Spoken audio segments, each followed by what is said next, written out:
Arestado sa Zamboanga City ang isang lalaki na nanghalay umano ng 6 na taong gulang na batang lalaki. Sa Ilocos Norte naman, 2 lalaki ang inaresto rin matapos gahasain umano ang isang babae na nakiangkas sa kanilang motorsiklo. Makibalita tayo kay Michael Season. Sa bisa ng warrant of arrest, inaresto ng CIDG ang mga suspect na sina Relly Pitpit at Peter Razalan. Ito ay matapos umano nilang gahasain ng isang 30 anyos na babae sa Batac City, Ilocos Norte. Base sa investigasyon, nakiangkas ang biktima sa mga suspect dahil wala itong masakyan. Imbis na ihatid, dinala nila sa malayong lugar ang biktima at doon ginahasa umano. Todo tanggi naman ang 2 suspect sa bintang sa kanila.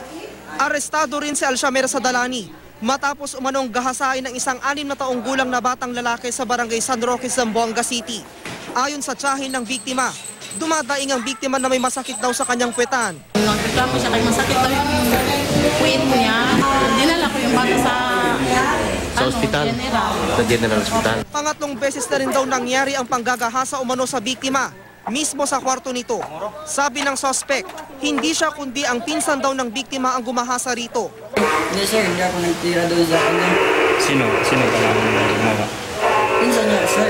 Wala pang pahayag ang pinsan ng biktima kaugnay nito. Michael Season, Nagbabalita, Pilipinas.